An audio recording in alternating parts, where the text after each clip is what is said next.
요한복음 14장 25절에서 27절까지 말씀을 우리 한 목소리로 같이 읽겠습니다. 내가 아직 너희와 함께 있어서 이 말을 너희에게 하였거니와 보혜사 곧 아버지께서 내 이름으로 보내실 성령 그가 너희에게 모든 것을 가르치고 내가 너희에게 말한 모든 것을 생각나게 하리라. 평안을 너희에게 끼치노니 곧 나의 평안을 너희에게 주노라. 내가 너희에게 주는 것은 세상이 주는 것과 같지 아니하니라. 너희는 마음에 근심하지도 말고 두려워하지도 말라. 아멘. 할렐루야. 우리 다 함께 자리에 앉겠습니다. 예배할 때마다 우리가 하나님을 높이면 좋겠는데요, 우리 이 시간에도 찬양받기 합당하신 우리 하나님께 박수로 우리 영광을 올려드리겠습니다. 창조주 하나님, 구원자 예수님, 보혜사 성령으로 충만한 우리 예수 청년교회 되기를 다시 한번 주님의 이름으로 축원합니다. 할렐루야. 아멘. 아멘. 할렐루야. 감사합니다. 오늘은 보혜사 성령님이라는 제목으로 하나님의 말씀을 함께 나눕니다. 여러분, 설교를 시작하기에 앞서서 이렇게 한번 질문을 해보고 싶어요. 여러분의 인생 가운데 가장 뜨겁게 기도했던 적이 언제인가요? 여러분, 이 근래에 들어서 정말 눈물을 쏟아가며 또 목소리를 높여가며 목이 쉰다고 그러잖아요. 수련회 끝나면 보통 목이 쉬어야 되는데 목이 쉴 정도로 뜨겁게 기도했던 여러분 기억이 혹시 있으신가요? 요즘의 시대를 인본주의가 판을 치는 시대, 이런 이야기들을 많이 합니다. 그죠? 사람이 중심이 되는 시대, 하나님이 중심이 아니라 인본주의가 판을 치는 시대. 여러분, 이 인본주의라는 말을 목사님이 이렇게 한번 정의를 해보고 싶어요. 무언가를 하는 게 아니라 무언가를 하지 않는 시대입니다. 여러분, 공부해서 대학 가는 거는 잘하는 거잖아요. 그죠? 학생들이 공부 열심히 해야죠. 대학에서 그치지 않고 대학원도 가고 또 유학도 가고, 또는 내가 전공하고 있는 회사, 직종에서 수준 높은 전문가가 되는 것, 열심히 사는 것은 나쁜 게 아닙니다. 그죠? 그러니까 인본주의는 공부 열심히 하는 게 나쁜 겁니다를 말하는 게 아니고요, 무엇을 우리가 안 하느냐, 무엇을 우리가 잃어버렸느냐, 공부하느라 또는 직장에서 좋은 성과를 내느라 우리가 잃어버린 것, 그것은 바로 기도다라는 거예요. 여러분, 인본주의는 기도를 잃어버린 시대입니다. 인본주의는 뜨겁게 하나님의 이름을 부르는 간구함을 잃어버린 시대예요. 인본주의는 무엇이냐? 기도하면서 목이 쉬었던 적을 우리의 기억 속에서 잊어버리는 시대가 인본주의라는 것이요. 여러분, 오늘은 보혜사 성령님에 관해서 함께 은혜 나누면서 첫 번째로 여러분의 인생 가운데 뜨겁게 기도한 적이 있는가? 어저께 우리 3시에 기도회를 했습니다. 너무 은혜로웠죠. 그죠? 우리 혜민 청년이 저는 요즘 시대는 따라갈 수가 없어요. 기타도 안 치고 이렇게 무반주로 찬양을 부르고 또 블루투스 스피커로 이렇게 기도 인도를 하고 너무 은혜를 많이 받았어요. 여러분, 뜨겁게 기도한 적이 있는가? 목사님 이야기를 잠깐 해보죠. 목사님도 근래에 이제 목회를 하다 보니까 여러 가지 신경 쓸 일들이 많아서 기도를 많이 못하고 있는 것 사실입니다. 그래서 오늘 말씀을 통해서 좀 회개하는 마음들 들고, 또 여러분과 좀 공감을 나누면서 여러분들 인생 가운데서 가장 뜨겁게 기도할 수 있는 시간이 되면 좋겠습니다. 여러분, 목사님은 어릴 적부터요, 기도원에 다니던 사람이었어요.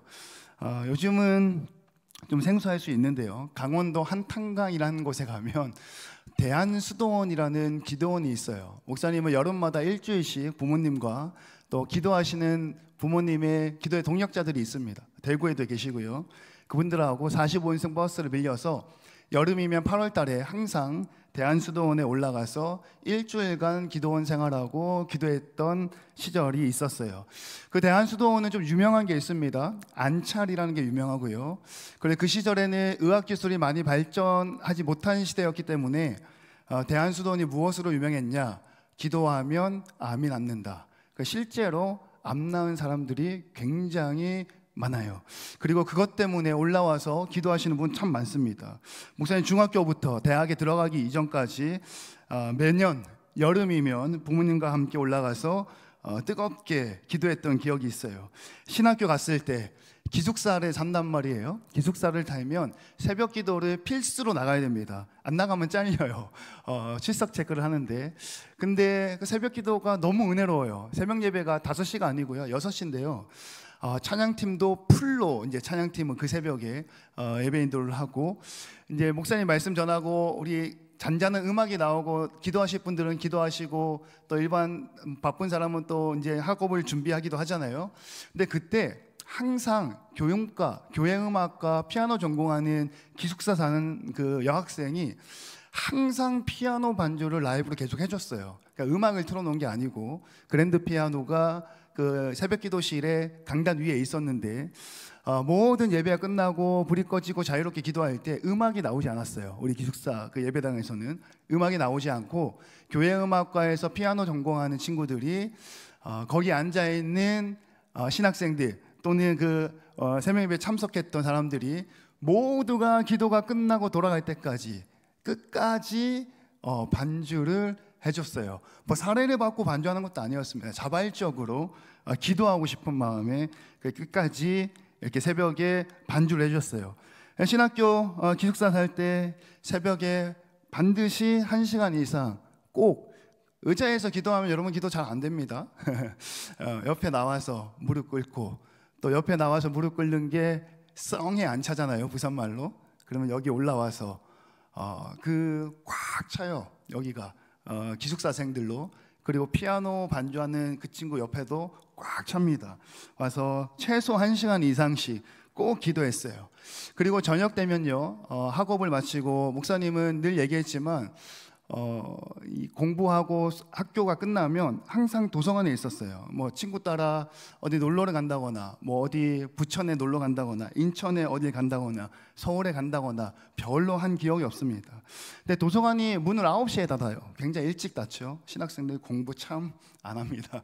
도서관에 9시에 닫는데 친하게 지내는 친구들하고 항상 도서관에 갔어요. 그러면 이제 9시 문 닫을 때까지 있다가 9시에 문 닫아요, 나가세요 그러면 나와서 그냥 기숙사로 가느냐? 그렇지 않아요. 예배당 같은 예배당이 있는데, 그 새벽 기도 드리는데 거기가 밤 11시까지는 오픈을 해놓습니다. 그리고 그 밤 11시까지는 역시나 목사님 너무 감동적인 거, 교회음악가 친구들이 그 밤 9시에서 11시 사이에 누구 하나 이야기하지 않고 사례를 준 것도 아닌데 꼭 그 시간에 와서 피아노 반주를 해줘요. 그러면 기숙사 사는 사람들, 또는 집으로 가기 이전에 기도하고 싶은 사람들, 또는 그 부천에 있거든요, 그 밑에 사는 일반 주민들도 기도하기 원하면 저녁 시간에 올라와서 기도해요. 꽤 많은 젊은 청년들이 와서 저녁에 기도합니다. 목사님도 9시에 도서관에서 나오면 문 닫을 때까지 거기서 기도했던 기억이 있어요. 그 한참 기도하잖아요. 그러면 뭐라고 얘기하냐면, 그 관리하는 그 뭐라 그러죠? 아르바이트생, 그 학교에서 아르바이트 하는 거 있잖아요. 그거 하는 이제 선배님이 큰 소리로 외칩니다. 이제 문 닫습니다. 그러면 이제 그 소리가 들리면 피아노 반주도 잦아들고 이렇게 조금씩 이제 돌아가는 거죠. 새벽에 1시간, 저녁에 기본이 1시간이에요. 2시간 넘어가는 거는 일도 아니었어요. 처음 파트타임 전도사 사역 나갔을 때 중고등부를 담당했는데요. 중고등부 아이들 여름 방학 때 아이들 데리고 제가 새벽 기도를 다녔던 사람입니다. 중학생 아이들을 데리고 버스 타고 와가지고 5시 새벽 기도를 드리고, 새벽 기도 끝나면 기도하잖아요. 근데 중학교 고등학교 애들은 좀 어색하죠. 따로 데리고 와서 히엘에서 중고등부실에서 둘러앉아서 1시간씩 꼭 기도했어요. 물론 방학 때 아이들 학교를 쉴 때 꼭 기도했어요. 중고등부 아이들은 금요 예배가 없습니다. 어른들 금요 예배 드릴 때 그냥 같이 드리는 거예요. 근데 그렇게 하지 않았어요. 전도사님은 학생의 금요 예배 따로 만들었어요. 그래서 학생회실에서 똑같은 시간에 어른들은 8시에 본당에서 금요 예배를 드리면 중고등부 아이들은 8시에 학생회실에서 목사님하고 같이 기타 하나 메고 둥글게 모여 앉아서 4-5명이서 시작했던 기도 모임이, 제가 그 교회 한 3년 정도 있었거든요.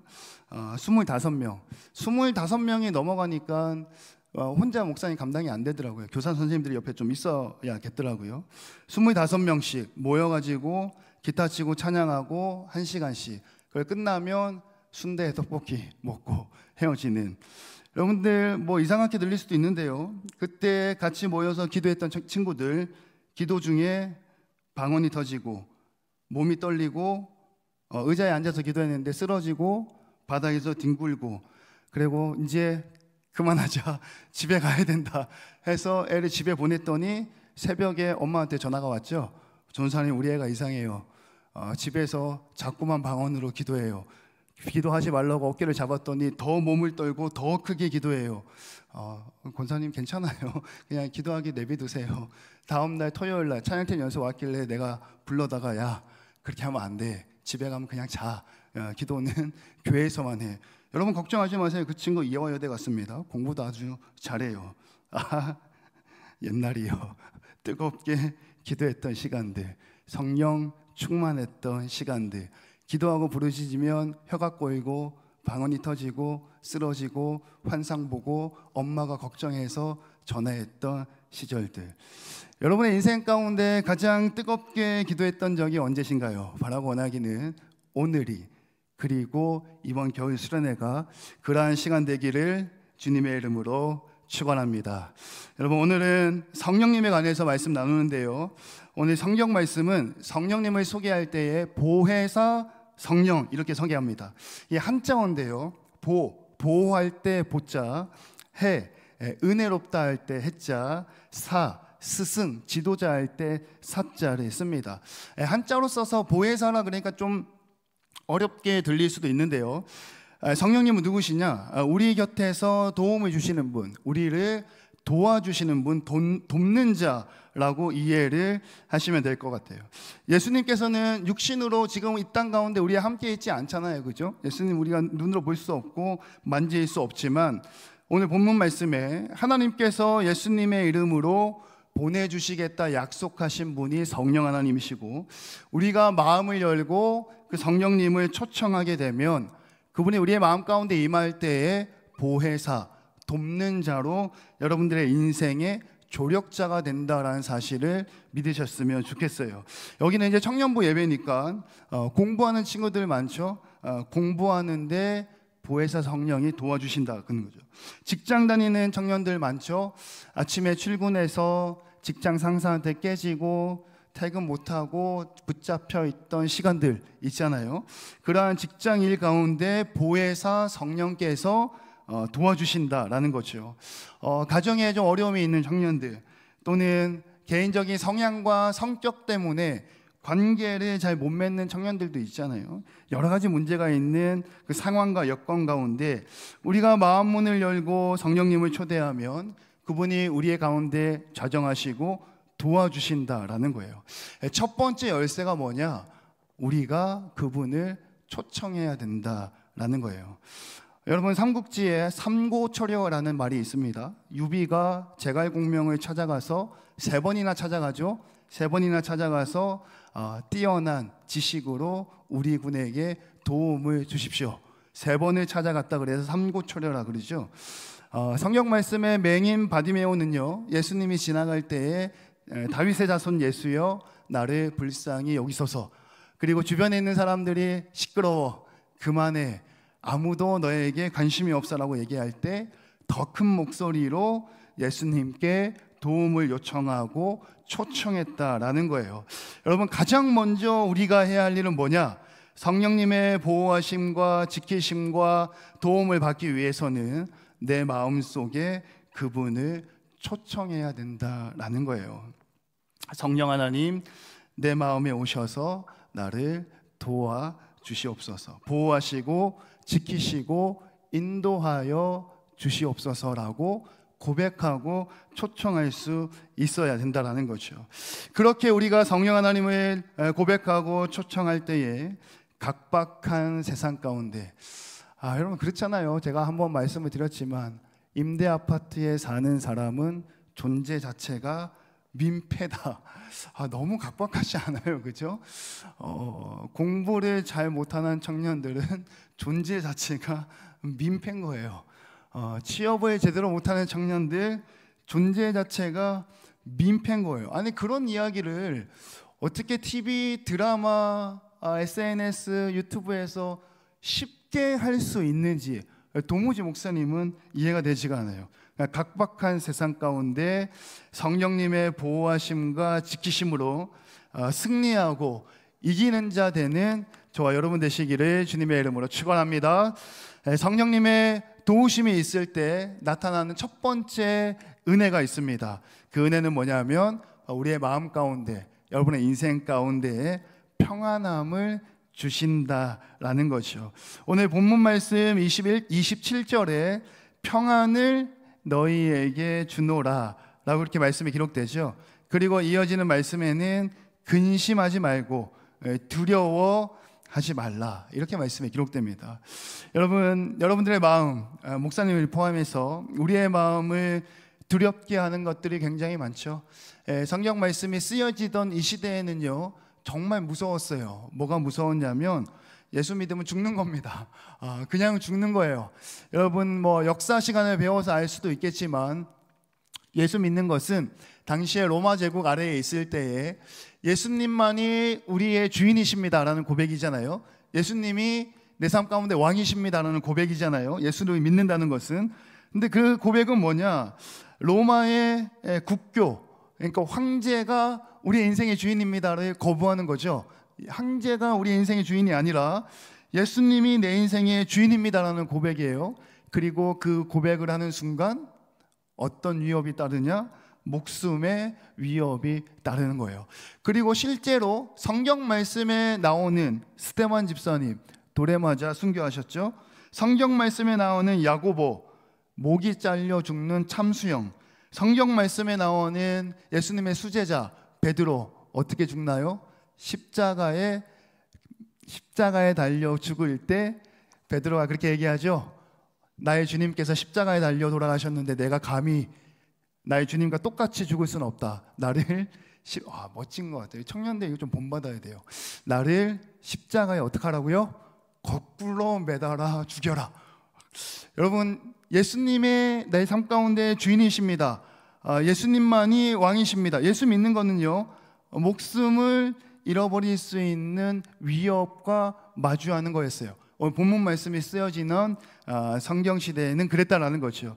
오늘은 좀 다를 수 있습니다. 오늘은 종교의 자유가 있고 굳이 그러진 않아요. 근데 여러분들 그거 아시나요? 저희 어머니 그 윗세대 정도만 해도요 집에서 교회 다니면 우리 여학생들 머리카락 다 잘렸고요 남학생들 호적 파입니다. 그랬던 시절이 있었지만 지금은 굳이 그렇진 않잖아요. 예수 믿는 데 있어서 목숨의 위험을 받지는 않지만 사탄 마귀가 굉장히 교묘하게 다른 방법으로 여러분들을 위협합니다. 극심한 경쟁, 또 극심한 학업에 대한 스트레스. 다음 주면 개강입니다, 그죠? 수강 신청 다 잘 하셨어요? 대학 새내기들 수강 신청 잘 해야 됩니다. 잘 못하면 졸업을 못해요. 목사님이 잘못해가지고 마지막 기회에 24학점을 들었거든요. 6학점인가를 학점 인정이 안 돼가지고 4학년 2학기 때 세상에 24학점 듣는 사람 저밖에 없을 겁니다. 수강 신청 잘 하셔야 돼. 시험 기간 곧 다가옵니다, 그죠? 극심한 스트레스. 대학교 졸업하면 끝인가요? 자격증, 국가시험 준비, 취업하면 끝인가요? 우리 여기 청년들은 또 이제 직장 다니는 친구들 많죠? 월요병, 여러분 기쁜 소식이 아니죠. 내일이 월요일입니다. 이제 스트레스가 벌써부터 이제 시작이 되는 겁니다. 이제 직장을 가야 되니까, 그죠? 회식도 해야 되고 또 업무에 대한 미안해요, 잊어버리세요. 스트레스. 그로 인해서 이미 말을 뱉었죠. 그로 인해서 우리에게 예수 믿는다고 해서 목숨을 위협당하는 상황은 발생하지 않으나 사단 마귀는 절대 그냥 지나가지 않습니다. 그런 여러 가지 복합적인 상황을 통해서 주일 예배에 참석하지 못하게 교묘하게 유혹하죠. 그리고 주일 예배에 참석한다 하더라도 교묘하게 기도하는 시간을 줄이죠. 굉장히 교묘하게 성경 읽는 시간을 줄이죠. 굉장히 교묘하게 큐티하는 시간 줄이죠. 굉장히 교묘하게 여러분들 귓가에서 울려 퍼지는 음악이 CCM이 아니라 최신 가요를 들리게 만들죠. 다시 한번 물어볼까요, 여러분? 여러분 인생 가운데 뜨겁게 기도했던 적이 언제이신가요?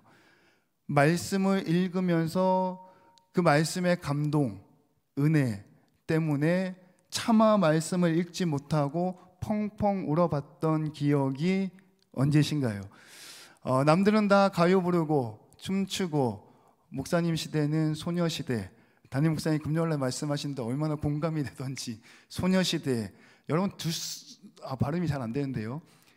듀스라고 아세요 혹시? 아시는구나. 역시 은영이 아는구나. H.O.T보다 한참 전에 듀스의 시대.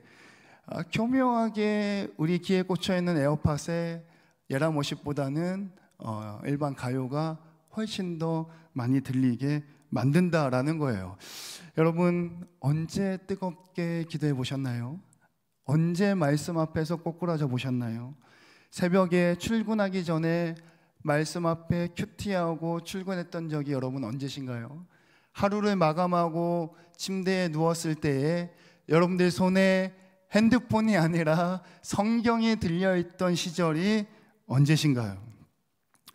예수님이 아닌 다른 것에 대한 중독, 그것이 사단마귀의 계략이라는 거예요. 인터넷, SNS, TV, 드라마, 우리 젊은 친구들이니까 술, 담배, 데이트 폭력, 음주, 음란, 이 모든 것들의 유혹 앞에 무너질 때에 우리의 마음 가운데 찾아오는 것은 뭐냐? 불안이라는 거예요. 불안한 마음이라는 거죠. 그리고 이 불안한 마음을 해결할 수 있는 유일한 길이요, 유일한 해답이 되시는 분이 오직 성령의 충만한 힘을 믿으시기를 주님의 이름으로 축원합니다.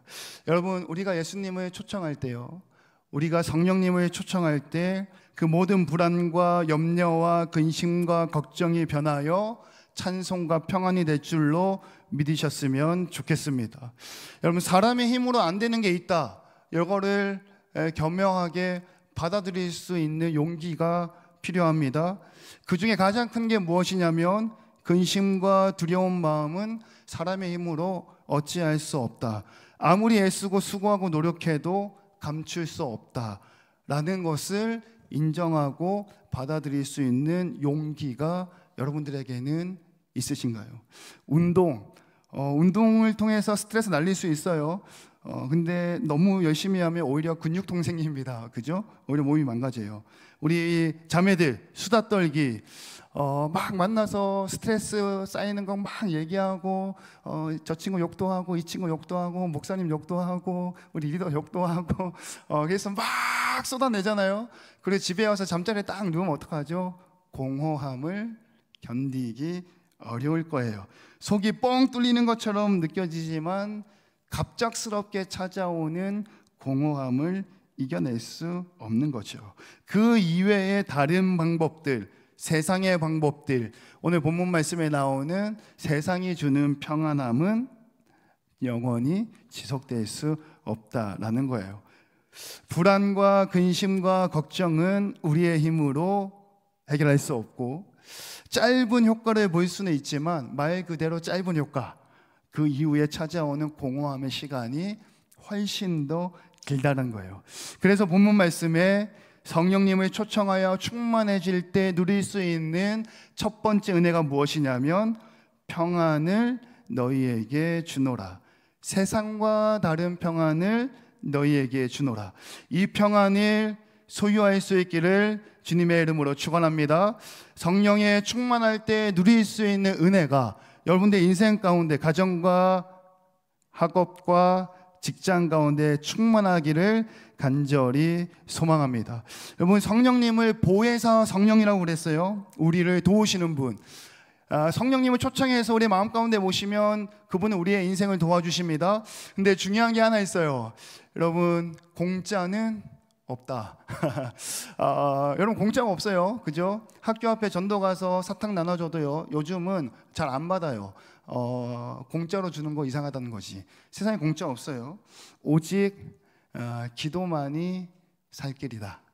우리가 지불해야 할 대가가 있다면 성령께서 주시는 평안함을 누리기 위해서 우리가 지불해야 될 유일한 대가가 있다면 그것은 바로 기도밖에 없다라는 사실을 기억하면 좋겠습니다.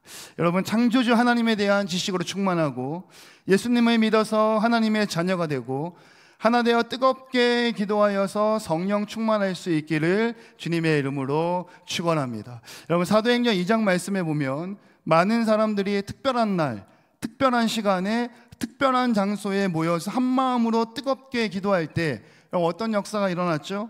하늘로부터 급하고 강한 바람 같은 소리가 들리고 불의 혀처럼 갈라지는 것이 눈에 보이고, 그게 어디 있죠? 내 앞에 있는 지체의 머리 위에, 내 옆에 있는 지체의 머리 위에, 각 사람 머리 위에 하나씩 하나씩 성령에 충만하여 은혜가 넘치고 방언이 터지고 환상을 보고 예언하는 역사. 여러분, 인본주의는 공부 열심히 하는 게 인본주의가 아닙니다. 여러분, 공부 열심히 해야 돼요. 여러분, 인본주의는 직장에서 성과 내는 게 인본주의가 아닙니다. 직장 다니시는 분들은 애쓰고 수고해서 성과를 내고 또 승진하셔야 됩니다. 인본주의는 안 하는 거예요. 잃어버리는 거예요. 무엇을 안 하냐? 기도 안 하는 게 인본주의고, 무엇을 잃어버리냐? 성령을 잃어버리는 게 인본주의예요. 바라고 원하기는 인본주의가 무너지고 기도하면서 하나님으로, 예수님으로, 성령님으로 충만할 수 있는 저와 여러분 되시기를 주님의 이름으로 축원합니다.